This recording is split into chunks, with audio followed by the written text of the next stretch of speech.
What's up, everybody, and welcome to another episode of Box Office Banter, episode 39. And we're kind of going to carry over from the last episode where we were talking about the You Choose review that Jan Miller won, because we got to do Gran Torino for her.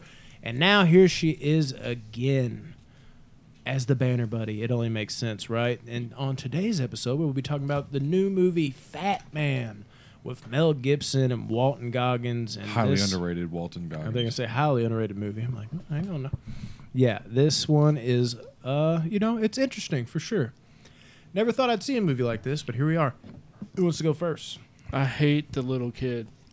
The little spoiled brat. He's a dick. Mm-hmm. Jesus, right off the bat, you just start, he's a piece of shit. So, something we kind of forgot to talk about until Tyler brought it up with Gran Torino. I love the opening music for this movie. It's not necessarily Christmas music, but it has that Christmassy vibe to it. So you kind of know what you're getting into with this movie. It's weird. I kind of talk about that a little later on, but I completely agree, dude. The Christmas vibes are immediately there. It kind of cements itself not only as like this off-the-wall, unorthodox, fun kind of movie, but on top of that, it's also just that flat-out Christmas movie. Like, you don't have to, like, make up rules in your head where you're like, well, this is kind of a Christmas movie. We think of it like this. It's that unorthodox, amazing movie, but it's also just a flat-out fucking Christmas movie, which is cool. Go ahead, Rodney. You don't talk enough. Well, well, you also it's one of those as far out as the concept of this movie is, the story is absolutely incredible. Like, and it's I feel like it's a plain story. Kid gets mad, wants to hire, a hitman to kill Santa. Yeah. Okay, but they killed it with this script, and I mean, they did. From script to scream. I think they nailed it. They did it the right way. And going into this, I had no idea what this movie was about. You three had all watched it, and you all liked it. Are you serious? I have no idea. I knew it was something to do with Christmas, but I had no idea what I was getting into. It's a dark Santa Claus story. Dude. But a realistic one at that, too. Yes. Very realistic. And Mel Gibson is just a fucking G, dude. He kills it. Like, just looking at him from the moment you saw him shooting fucking cans out in the yard, just the look in his eyes, dude, you were like, man, dude still got it. Kind of like we were just talking about Gran Torino. Dude has still got it. He looks good with that beard, too. Oh, yeah, dude. He always looks good with the beard, dude. That big beard. Badass beard. He's got a very Santa voice, too. Oh, yeah, it's great. His character's a lot more tame than I thought he would be from the trailers. Like, the trailer, I figured that this was just going to be a brutal showdown Santa movie, but he was a lot more tame than I thought he was going to be, which actually works very well in this movie. Oh, yeah. The it factor is definitely there, and I'm probably one of the bigger Walton Goggins fans you'll meet. And the it factor is definitely there for him, too, dude. Every movie he's in. Yeah, you first meet him, and he's inspecting that bat. He's so good at expecting a bat what's going, for some reason. And like he sees the label on the bottom of the bat that says like "Made in Santa's Workshop," and then he offers the dude $900 for it. And you're like, "What the fuck?" Dude was wanting like 15. Yeah, he's like more. And the way he rolled it off the table, he was like, "You either take 900 or get the fuck out of here." Like just the little things he was saying to him, dude. He's just like, "Can I? Like, how long does this take?" He's like, "As long as it takes." And he's just like, "Do you have a chair?" He's like, "Do you see a chair somewhere?" And then he's like, 1,500, and he's like, 900. He's like, man, come on, man. I've had this bad for. He's like, 900, you get the fuck out of here right now. Like, and his getup too. He had a black turtleneck on. Fuck, dude. I mean, he's like an over-exaggerated, like pure villain. And it's great. And the thing is too, like watching him in so many other roles, dude. Like fucking Vice Principals, for example. He's so great on that show. If you have not seen Vice Principals, watch it, people. Him is oh my god. What is Walton Goggins' character? This always happens. Whatever. Irrelevant. But he's like a more feminine character in that role. He's not like homosexual, but there's a feminine nature to him where he's like kind of metrosexual. And he's had a few roles like that. And hearing him go from like Lee Russell, that's his name, like that kind of character, to this where he just goes full-on psychopath and he does it so effortlessly is amazing. It really points to how great of an actor he can be, because he can be so dramatic and awesome, but he can be so funny, like the drop of a dime as well. Yeah, and you when you first meet Billy, you see he's got what I think three badges on that First winning. place, blue ribbons from and then science fairs. He's in another science fair and he ends up winning runner up. And he's the biggest fucking sore loser. He's like, "You gave me the wrong ribbon. It's a mistake." And they push him in there to like get a picture with the girl that actually won. His whole demeanor changes once he gets in the back of that Escalade too. Like he's a kid, he's a child waving at his friend. And then he gets in the car and he's like, "We still got the number for that contact." And it's like, damn. It's Dude, like, oh, okay. And like he knew what he was gonna do. He's like, I can't accept second place. I'm gonna have to call my hitman. And he steals his grandma's checkbook, his rich grandma, and is just blowing money on the craziest shit. Yeah. And he had like all the signatures on that paper. Yeah, that he's smart with that it. he like traced or whatever. He's the Now, definition did they of a spoiled did they brat. ever go into detail about where his mom and dad were? I know His dad was in the Bahamas, and because I wrote that down, where the fuck are his parents?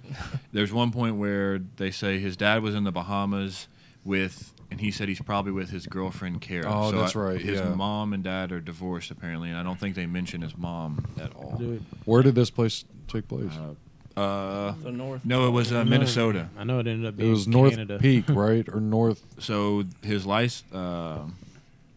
what's his name? Goggins' license plate was from Minnesota, I believe, and he drives to Canada. That's where Santa's workshop was. Because I think he said it took him like 2 days to drive there or something like that. Or I can't wait to talk about that. Okay. Yeah, and Jonathan, dude, before he gets called on for hitman duties, you see like a lot of like, there's something about him. It's almost like OCD, the way he acts. I mean, the way he like just handles things in general. The way he was like flipping the bat around and looking at it is really good. The way he breaks into for the hitman duties, and he's like eating a piece of cheese or something like that out of the fridge before he kills somebody. Then he goes up the steps. So disrespectful. And the cross, or I think it was a cross, was like a little off kilter, and he was like, touch that up a little bit, get that straight. He's very. It shows you, without saying, that he's very like technical about the stuff he does, and it really adds to his character. Like the little subtle movements and actions he does really build upon that like just great villain for whatever reason. It's so good. Yeah, when I watched this movie, like Josh, I didn't know what it was about. I thought it was like a little bit of a Christmas movie with Fatman, which I would assume would be Mel Gibson just playing Santa Claus, but not actually being the real Santa Claus. And I like how they subtly show you that Mel Gibson is Santa Claus, like how he loves eating milk and cookies.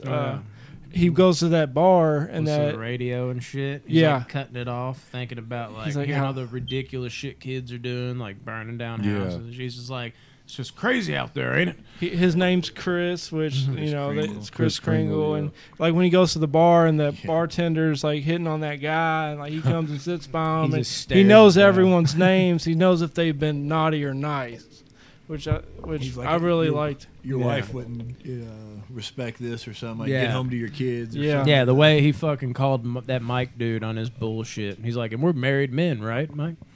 He's like, all right. But And then then she you- even comes over like, how come every time you're around I gotta go home by myself? He's just like, I don't know. I guess he had to get out of here. But then like Christmas, Santa goes and does his thing. He comes back. He has a bullet wound and all that stuff, and he just like. He's real down in the dumps because his wife, Mrs. Claus, is like, we don't have enough money to keep, we have employees we got to pay, we got expenses we got to pay, and things are getting hard up in the North Pole at Santa's workshop. Mm-hmm. And the fact this Billy kid can even have a hitman, That's dude. what I was. I love like the way this movie balances fantastical with grounded.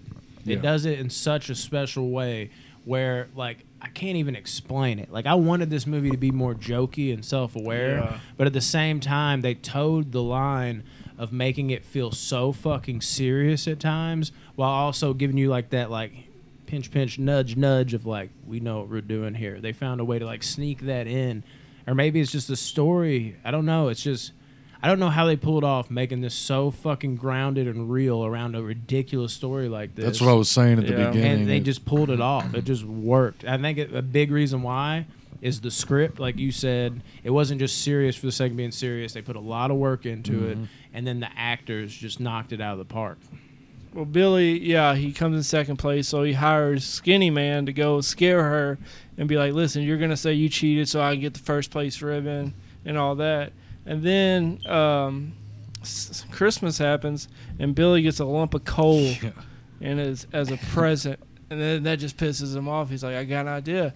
I'm going to call Skinny Man. I got a big job for him. I want him to go kill Santa Claus. Mm-hmm. What a crazy story. Yeah, I mean, it's But ridiculous. it works so good in this movie, though. If Santa was real, though, in this movie, like, how is little Billy not expecting to get a fucking hump of coal is what I'm trying to figure out.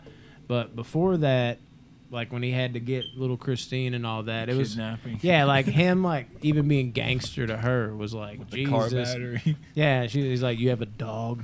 Like, the way he Oh, talks, you're he's talking like... about it in the- Yeah, like JoJo Beans. He's like, and I'll kill your fucking dog. Yeah. Tyler shed a single tear in that moment. Dude, this I know it. movie, like, on paper, like, whenever they're pitching this movie, they're probably like, what the fuck? This isn't gonna be a good... They got the right This actors. is so stupid, but they got the right actors, and they made it amazing. Yeah, and fucking Rodney, me and Rodney were talking about it, dude, and Santa working for, like, the government. Yeah. That would be exactly how it would be if it was, like, They'd real want their fucking thing. piece of it. Yeah. They'd want their hand in it. Exactly. I was thinking the same 100%. thing. And with him being low and down, not having enough money, it was perfect. He had to do it. And I talk a whole lot about Gibson and fucking Goggins in the roles, but like the character, I forget her actress name that played Ruth, like she was so great in the role. Like Talking about Mrs. Claus? Yeah, or Miss Kringle. Yeah. But like she was just like the spirit of the movie. Like she was like that levity that like kept like the humanity That's what involved. kept him Like, going. yeah, like it was just like she always like their relationship was so great. Like and she had his back like every step of the way. It was amazing to watch. I like the grocery store with Goggins. Oh, Where was it a grocery store or was it? What scene are we talking about? I don't know if it was a What grocery happened? now. He saw the old lady's talking to him, and he said Are something. you talking about getting the animal on the way there? Yeah, that's what it was about the hamster and the yeah. Story. Yes, I wrote that down. He It looked like a cracked me up. He looked He like a said, snake. "You remind me of my mother. Yeah, that's what it is. She was never a good listener and I don't didn't know know when where to I'm shut at. the fuck up." Yeah. I don't know where He was that like, is. you look like a snake type of person. And he was like, They eat hamsters. snakes eat hamsters. Yeah.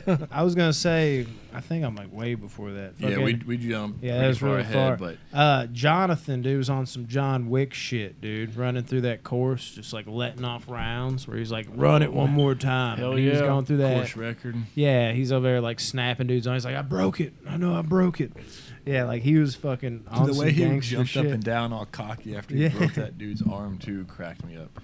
Yeah, and then when he does get the call from Billy about, you know, having to be a hitman for Santa, like I love like that he played it so chill. Like he was just like, Another day at the office. well, I mean, he was like, Really? well, it ain't gonna be easy. And he's like, so you won't do it then? Because like it makes me like in that moment, like that is like the signifying moment. Like I feel like when I first watched this, where he's like, really, you want me to kill Santa? It ain't gonna be easy. I had a voice in the back of my head that was just like, how does this movie exist with these For real. actors? I was like, this is just fucking amazing though. Like I'm so happy it does, dude. And I really love too how they focus so much on the Jonathan character in general. Like it could have been like real heavy, and then on the side of, you know, the Kringles, but it really made sure it was like almost like a half and half. Like Jonathan could have been like the background guy that was a calm before the storm, and then he kind of showed up at the end, and you had like a couple scenes. It was legit like split down the middle, where you're a bad guy, good guy, bad guy, good guy. You can almost make an argument that Goggins might have been in a couple more scenes because he was in it just as much as Gibson. And I love how they played that straight down the middle, showing both people on the calm before the storm. Yeah, so he takes the job to kill Santa, but he doesn't know where Santa is. And I like when he calls the operator. or They're trying to whatever, find and a way around it. He's trying. He's like, he lives in the North Pole or whatever, and he's like, "What's his name?" Chris. And then like he just straight hangs up. Yeah, he on just him. hangs up on him. And he's like, "Why the fuck did you hang up on me?" But Yeah. then he goes and like holds up the post office Yeah, dude, he's going postal. He's just killing postal workers. to figure out where Santa lives, and he like gets the PO box or whatever, and he goes to, and like gets ready, gets all the guns and everything, and you notice that he takes that little toy car. with Yeah. him that was in the little display case, and you're like, okay, that signifies something. What is that? And that comes back later in the movie. I want to say that postman scene. I don't usually feel bad. Which one? Where he killed the guy Yeah, to get to the post office, then he's like, first Yes. day. And then he Yes, goes that's into what I'm the- saying. I don't usually feel bad in On the movies right. when people die, but I felt so bad for the postman because he gave, Yeah. like, He did so everything. willy nilly, just like, yeah, here's all the information you need. That's We're always cool. the And then he just turns around and walks away, and I was like, cool. And then he turns and shoots him. I was like, no. oh no. Well, he did the thing. Like I feel like that's always a given in movies. It's like where it's kind of that awkward silence where you're like, and then you ask like, well, what do I do now? And he's just kind of like, nothing, and it's just bam. Like I hate those moments in movies. 'Cause I can only imagine being in that scene, like that Yes. awkward silence where you're like, so what do you want? Like you don't want to ask what you're gonna do now. Is you scared of what the answer might be, but you're also like, I don't know. Like you feel like you almost have to ask it because you have a gun to you, and you're like, well, we're done. So what do we do here? And then most of the time, it's never like, oh, you're good to go. And even if you hear that and you got like run away, you're like, he's gonna shoot me in the back. Like that's just those type of scenes in movies always fuck with me. And of course, he got it. Another post office man down. I liked the North Pole how I guess their business is bad in the North Pole, and they take that government contract to start making weapons for the government, and they're just amazing at it. They're them elves.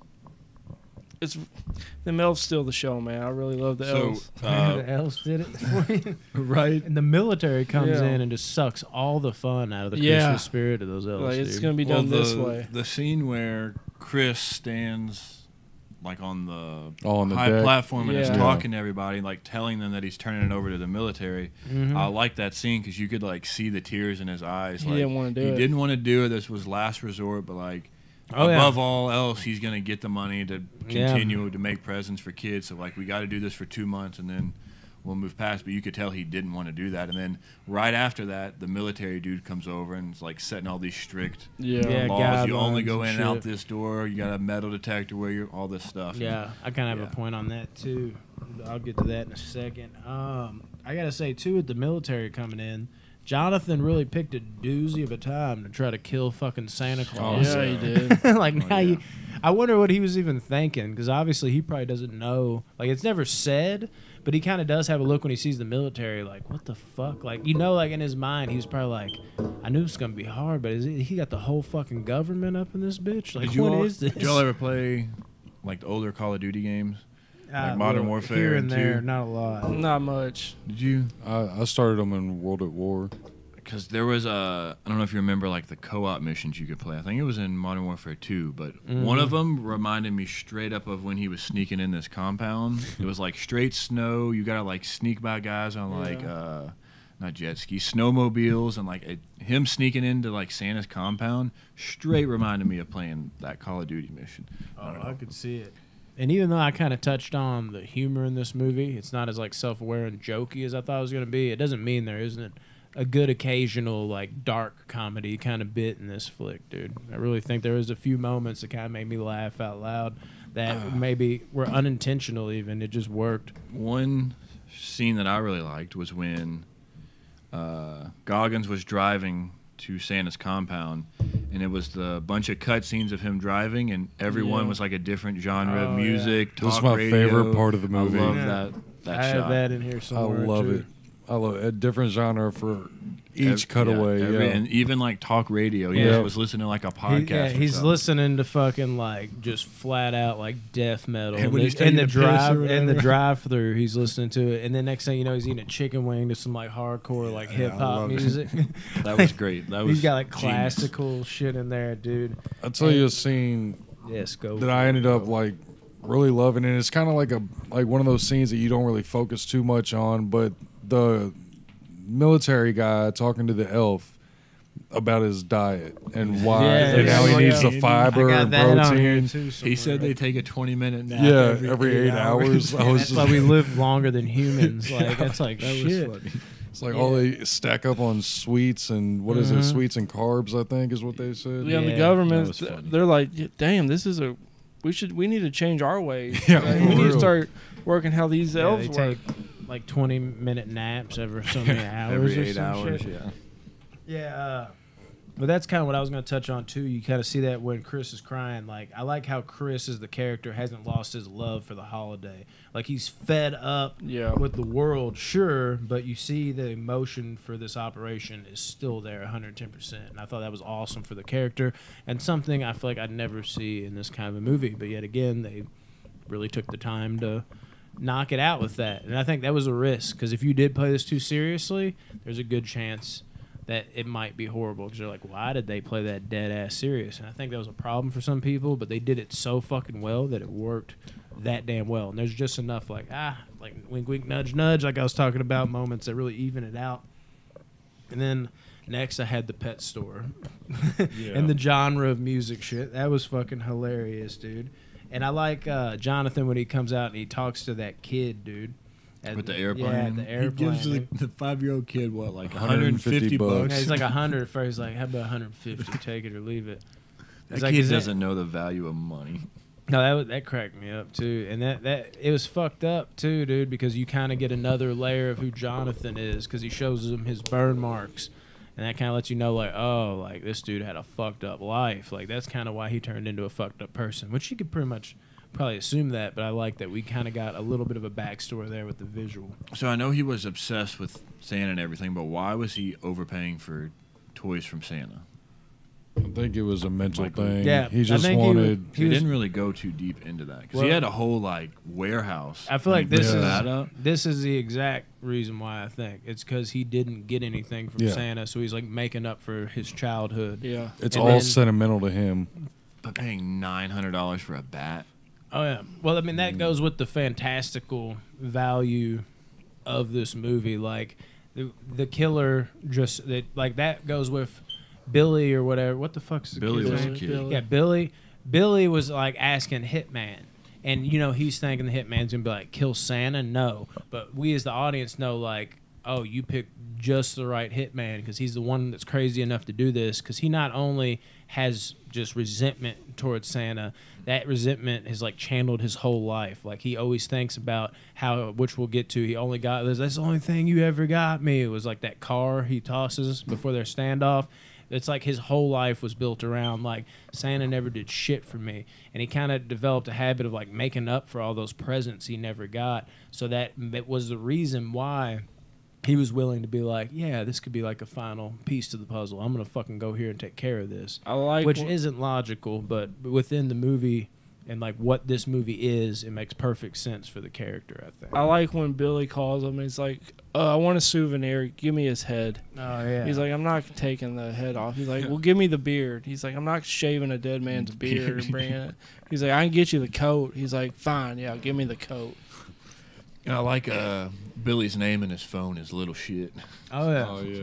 So you know, like, he doesn't like the kid, but the kid's paying him. So, like, okay, I'll do a job for you. Did you think Jonathan was going to kill that other, like, postman dude that, like, or whatever, that what he was asking for him? The one at the little desk or whatever, when he's like, I'm looking for a friend. And yeah. He's like kind of being kind of discreet about it, like that. I was like, he's about to kill another fucking man of the mail. Smart with him too. Well, yeah, maybe the girl walking in might have been why he did. No, yeah, but I thought he was going to kill him idea. way before she even walked in. I was like, I thought that he was going to tell him the wrong answer. And then done. It's like that professional shit. He tries to like make it not seem, but in the end, he was just off to like get his swag right, dude. And then as he left, he threw in is you still driving that green Chevy? And he's like, and the that's what it girl is. corrected him. No, red Ford. Oh, yeah, I meant Ford. Yeah, it was smart. And then he just staked out the fucking post office until he got it. Till a red Ford came. It was great. Yeah, I love that, dude. And, man, I got to tell you, he was close to getting fucked up in that post office, dude. He was so close. Like, Chris was almost done in that moment. He was thinking he was one of those government people because he was like, do you know a guy? And he's like, kind of like this and this. And he's like, oh, yeah, I'm working with him. And it's like, yeah, that's what he said. And then out of nowhere, dude, he goes outside, and it looks like he's about to be done. He is about to be done with the gun. I can't get her. Will you get her? We've been interrupted by a child. Who is this kid? I don't know who this kid is. Get her out of here. I love you, you little asshole. I love you too. Yeah, but I mean, Chris was about done right there, dude. He got lucky because of a fucking truck that had a fucking car pull out in front of him. Like, that was rough, dude. Like, at the moment, I was like, is he going to maybe at least tag him in the arm or something to, like, kind of, like, let him know the shit's on and he's going to chase him back to the hideout? I wasn't really sure how that was going to go at first. He did really, really good at following him, too. He stayed just far enough back to where you wouldn't think that person was following you. I kind of admired that. And then once he pulled up the driveway, he didn't follow him. He parked his car. Right, and then walked the rest. Started walking. After he bought his white wardrobe. Yeah. Then the final battle begins after that. What a great shootout. Yeah, I thought it was awesome. Yeah, I like he's throwing the, like, little bombs or whatever they were around, and then he looks over and one of the elves has it in his hand. He's like, put that down, it's not a toy. And then you see the elf take it apart in like 1.2 seconds and is gone, dude. Yeah, because he fucks some soldiers up too, because he fucking drops that like one ski. Like, are those yours? Both of them? Yeah. I like how the elves don't have names; they have numbers. And number 7's the leader, and he's like, "What happened to the first 6? Yeah. Like, they died. They're dead." So we've been doing this a long time. Well, this kind of touches on where I talked about the music, how you were talking about in the beginning. It's mainly Christmas music in the beginning, and that works to kind of set the tone. But the music gets pretty epic, like in short bursts, like on Jonathan's journey to kill Santa. Like every time it cuts back to him, he looks fucking driven, and there's always like this music that kicks in that doesn't sound as more like joy to the world or whatever. It's more like just epic. Like it sounds like, oh shit, this shit's about to go down, and it kind of prompts you to get hyped for everything. And then culminating in the pulse pounding shootout music when that elf does that shit, that music that kicks in and like is just almost, I can't even explain it, while like they're shooting it out right there. That music's amazing in that scene. I love how they built to that, and that shootout was fucking glorious, man. I did He got that blade on him though. Oh yeah, the blade. That jump to that. Well, we can. Well, there was Cassandra had the 2 pea shooters, and then Buddy had an arsenal. They're having of the standoff. Yeah, they're doing the fucking. Finally, he basically shoots through a bunch of the fucking military and shit. The elves kind of get out of there. The toy shop. Explodes everything. The fucking music's dope out of that shootout. It was just fucking amazing. Everybody's getting shot. Like the shit kind of slowly hit the fan, and then it kept elevating because he shot one soldier in the neck. And then next thing you know, they sent in reinforcements, and the elves are supposed to get out of there. But the main elf that told all the military dudes, number 7, about like his diet or whatever, he over there, contacts Santa, and Santa just started, he was hitting the sheets with Mrs. Claus because they was clapping cheeks. Making that what the fuck, she is oh my god, sewed that new quilt or whatever. He's like, let's try it out. Yeah, and he's over there like, shit, it's going down. But Santa was ready to go, dude. And, yeah, he was. Yeah, and Miss Kringle's like, he's like telling her the gun. She's like getting it ready for him. And then, of course, you have that standoff. And he has that little toy like I was talking about. He's like, that's all you ever bought me or got me. And he's like, I couldn't help you, son. And he's like talking about just like, I can't help who your family is and all that. And then, of course, he's like, I've come for your head, fat man. And he's over there talking like, you think you're the first? Yeah, that's such a dope line. Yeah, and he's like, you think I just got this because I'm fat and jolly? Yeah, that shit's so sick. So you pick up on what Jonathan, so that's the first time you hear his name. You don't know what his name is until Chris yells, Jonathan Miller, my uncle. And then you figure out that Jonathan was asking for his parents to be brought back. So apparently his parents died because Chris says, I have limitations on what I can do. So he was asking for Santa to give him his parents back. So either they died or were taken from him in some form. Yeah. I don't know if you picked up on that, right? I didn't. You look confused. Yeah. Go back and watch that. Do you think one that's scene. what it was, though? Because that would be really cool, too. For me, what I took it as was like he lived a fucked up life, but it was because of his parents. And he had like when it showed like those burns, and when he was saying there's limitations on what I can do, son, it was kind of like he meant that in the way of like it's a lost cause. Like I can't help who your family is and who you become. That's kind of how that's I what I took it. think too. Yeah, I mean, Yeah, which honestly, like, I might be like, I think I'm right, so we're gonna end this. I But like, know he said- I still think what I'm saying is correct because that's how I interpret it. But that's like a unique way of looking at it too. Because like, I would be just as happy if like somebody like the director came in, it's like actually Josh is right. I'd be like, hell yeah, that's kind of cool too.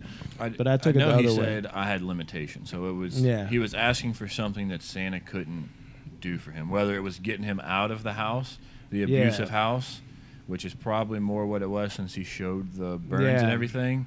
But just in that moment when he said I had limitations, my mind ran to his parents were dead. But thinking about it, that he would was be cool. abused as a kid, so he was probably asking to be saved from or just like Chris is planting home the point like, look, I understood you had a fucked up life, which normally leads to your fucked up behavior and all that. Like maybe it could have been saved, or maybe it was just him saying like, look, son, you had a fucked up childhood and it turned you into a fucked up individual, but like I have limitations. Like I can't just bring you gifts because you had a fucked up situation. I can't just save you from a child. Yeah, like something along those lines. That's kind of how I took it. Then they have their showdown. Oh yeah, and like when they're both hiding on the side of the shooting it out, wood dude. Piles or whatever. Yeah, that was dope. And Firewood. Then, the firewood, and then Chris grabs a piece of it, and then they both come out at the same time, and they go down to the ground. I like how they're running to each other too. How Chris gets grazed first, and he falls, and then he hits. And he hits fucking Jonathan. That blood's all over that fucking white shit. And then what you were saying. Rodney was saying with that blade, he gets him with that blade and stabs him like twice, and then he shoots him. I was not I expecting that. I was like, I didn't want this movie to end that way. Yeah, and Gibson, when he fucking got hit with that, he was like that Gibson anger where he just kind of like mumbles like he's the best whenever he gets shot or stabbed in movies. He's so really realistic. Good at emotions. Yeah, it was such a natural reaction. There's like, you fucking, and then he got hit one more, and fucking Jonathan's just laughing about it. He's like, like he's just. Like, I think that's what it was. Is Jonathan was kind of like, you know, his whole life has been built around Santa, him not helping him fucking collecting these items. And he's like, even if I die right now, like, I'm just enjoying having it out with you. Like, this, in a weird way, like, when you really look at it, that's what makes the movie special, is that he wasn't just another hitman. His whole life revolved around Claus or Kringle. So for him, this moment is like, I can put all this to bed now. So he was just having fun with it at that point. Like, fuck it. If I die, I die. Like, now you're dying. Like, I might kill him. Like, he's just into it. And then after he shoots him, Chris, he's standing there, and who saves the day? Ruth shoots him. Before you go into that, you kind of said, I think you both might have said, I said this to Rodney, like, did you think he was dead? Because I did want to ask that. I thought he was dead. I did too. I really did. I know he can take... Like, he's fucking Santa Claus, but the stab, like, basically through, like, the heart with a big blade, and then hit with it again, and then shot in the head, and he's just still laid out. I was like, holy shit, they went there. And I didn't know how to feel about it. Part of me was like, really? But I was almost 100% sure. I was like, there's something about the way the film was, too, is like, it's not like that seems like a happy ending for sure kind of film. Yeah. It has a feeling of a film that would do something like that. Yeah. Like, would be like, yeah, kind of makes sense. So that's what kind of made me just like, I think he really just got fucking killed. I thought can't imagine him coming back. I thought he died. I didn't want it to happen shit. That way. I was like, are you just going to let the bad guy win? And then Ruth, I was like, well, she, you know, what we're going to get into, you can go into that, what you were saying. When he shot him, I remember saying to myself, like, bold choice. Like, but like you were saying. I did too. It's the feel of the movie. The feel of the movie, I could see them going that direction. Yes. But yeah, and then, so he's standing there over Chris, Jonathan is, and then Ruth ends up shooting him. So now he's on a fucking track to the house, trying to track her down, and she, like, outsmarts him and, like, drips the blood through the door. But then it's behind the door. He knows he fucked up, too. He walks in, and he's like, oh, fuck. And she ends up killing Jonathan in the pulled house. Danny in The Shining, then threw off his direction. Turner. We need to do the fucking Shining. Oh my god. We should do a double Stanley Kubrick, Shining and Clockwork. Or you just do Stay focused. And then the grandma finds out that money's missing from her account, and like you can tell she's pissed, and she's talking about the rat, like I want this rat found or whatever. And the little kid overhears her, So he takes a bunch of her medicine, and you see him like breaking it open, putting it in her milk. He's gonna fucking kill his grandma. I know, like just for Billy's money. a piece of shit. But then who shows up? The one little maid comes in, and he's like yells at her again, and you're like, what a dick. He's like, I told you, don't bother me. And then Chris and Ruth come in, and you're like, oh shit. Yeah, that's what I was Which like. Ruth came in first, and I was like, she's coming to get revenge Yeah. for killing her husband. But then Chris comes in with the bandages on. And I was like, oh, hell yeah. I was like, he didn't. Yeah. And I love the look on like the maid's face too. Just She like was she like, kind of looked in him like, yeah, You're getting what you deserve. that's right, type of a bitch. thing. And how fucking scary did Mel Gibson look with that eye patch, like just the one eye with the beard? Dude. He's got like the baby blue eyes. He just looked Complete menacing. badass. Yeah, he just looked, and the little speech he gave him, like, if you do anything to that grandma of yours, and like all this, and he's like, I'll come for you. What's he say? Like, I'll rip you from your covers. He says all that shit.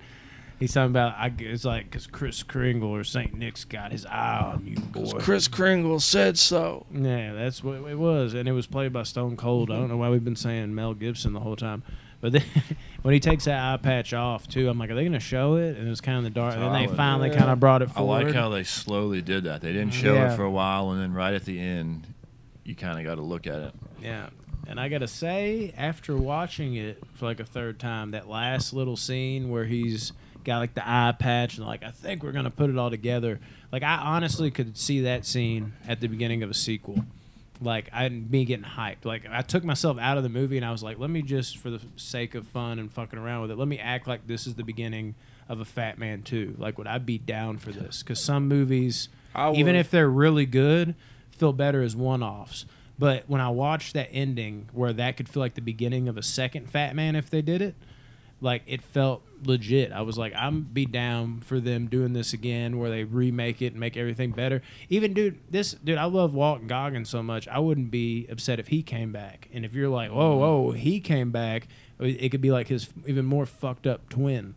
And I would fucking watch that, dude. Like for real. Like, the sequel, Just I'd be have a down spin-off of him doing all of his hits and shit and what other that'd be hits cool. this little kid has gotten him to do and shit. But I want Gibson again, dude. Yeah, I want me that too. whole character. It was fucking great, dude. And I got a little nervous because this movie didn't get like fucking. Oh, it got shit on. It didn't Did it? get completely shit It was on. in like the 40s or 30s. Yeah, it got like it got like I think it got like a 44% 47. or something. So is anything under 60% is negative for critics. I usually go by 45 on Rotten Tomatoes. 45 isn't garbage. 5.9 on But it isn't IMDb. great, and we're talking under 6. But everybody I've talked to, though, loves it, is what's weird. So what we got score-wise? Who wants to go first? Score-wise? I mean, I'll Rating smack wise. mine with an 8.5. 8.5. Yeah. I'm going 8.2. You raised your score, didn't you, as we were talking? 0.2, yeah. I did, too, I think. I really liked the movie. Like I said, I had no idea what I was getting into going into it, but the movie was great. Mel Gibson does a great job. Goggins kills it as well. Yes. Fuck that little kid. Yeah, I really liked the movie. I'll give it a 7-9. I'm like Josh. I didn't know what I was getting myself into, and on paper, this movie should have been ridiculous, but it was made It's so ridiculous. It's well. not bad ridiculous. Yeah, it's great. Mel Gibson, Walton Goggins kill it. 7.8 for me. Yeah, I have a weird relationship with this movie, kind of, because the first time I watched it, I loved it, gave it like an 8.3, and then I watched it a second time. This is all within the last 2 weeks at most. I watched it a second time, and I was like, dude, I might as well round that up to an 8.5. And then I was watching this again because we had to review it. I'm a professional, so I always, even if I've seen the movie twice in the last 2 weeks, I want to write it out. I'm not like Rodney. Just like, I'm going to take whatever I got up there and we'll see how it goes. But I watched it the third time, and while I was watching the third time, it started off, I was like, I think I like this movie even better. But by the end of it, I still was loving it, but I was like, maybe an 8.3 was more like it. And I was like, no, I'm overthinking it. It needs to be an 8.5. But now talking it out again, I think the biggest thing is that I just, as much as I still loved it even the third time, I felt a little fatigue here and there just because I watched it 3 times in 2 weeks. But I'm thinking I'm gonna go up 2 more points. I think I'm gonna go 10. I'm just playing 8.7. I was thinking 8.5, but I think I'm gonna go up 0.2, kind of like what Josh did, because I think where I was on that trajectory for raising it up even higher, I came crashing down, not because the movie was bad, talking about it, I love that scene. It was just me, like, I watched this movie 3 times in like 7 days. And I think that was the only problem with it. It's weird how talking it out, It the really whole movie, does. it like raises your score. I know it does Well, every it time can for raise me. and it can lower it. There's been Yeah. times I've lowered my score after talking about it. It's mostly it'll raise it for me. All right, Tyler, plug it. Okay, on Instagram at the official Box Office Banter. Become friends with us there, and we post clips and the link when every podcast comes out. Follow us on YouTube. Subscribe to us on YouTube. Every video we make behind the scenes or whatnot goes on there at Box Office Banter. Facebook at Box Office Banter Movies. Join there. Invite your friends. It's a fun group. Very talkative and upbeat in there. And on Spotify every Monday, Wednesday, and Friday when the podcast drops. You can listen to it anytime, anywhere. Thank you, guys.